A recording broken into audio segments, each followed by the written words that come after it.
কি হচ্ছে এটা? কে আপনি? ছাড়ুন। আরে কে আপনি? কি ধরনের অসভ্যতামি এটা? আরে সরি আমি ভাবলাম মনে হয় আমার গার্লফ্রেন্ড।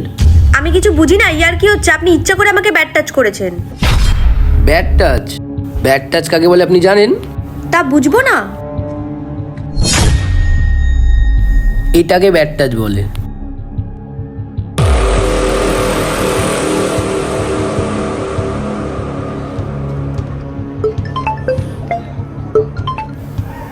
আরে ভাই, তোর প্ল্যানটা কিন্তু হেভি ছিল ভাই। আরে ভাই, আমার প্ল্যানগুলোই এরকম হয়।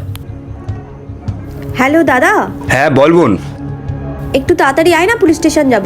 কি হয়েছে? আরে একটা ছেলে আমাকে খারাপভাবে টাচ করেছে। কোথায় আছিস তুই? আমি লোকেশন পাঠাচ্ছি, তুই তাড়াতাড়ি আয়। ঠিক আছে ওখানে দাঁড়া, আমি এক্ষুনি আসছি, তুই দাঁড়া।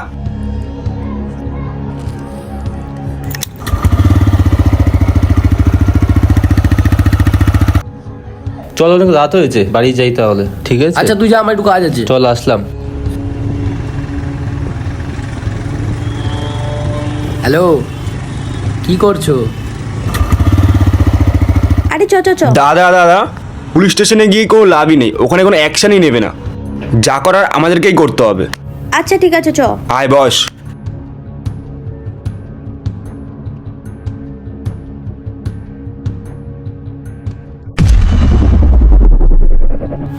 এ ভাই, কি করছিস তুই এটা?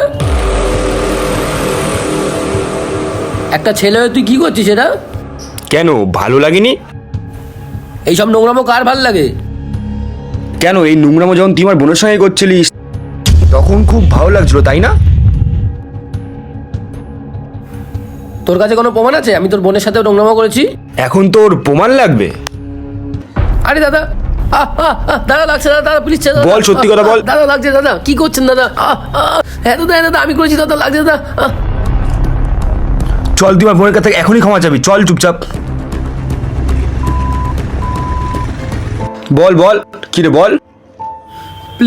প্লিজ দিদি, আমাকে ক্ষমা করে দাও। আমি অনেক বড় ভুল করে ফেলেছি। আমি এই ভুলটা আর কোনোদিনও করবো না।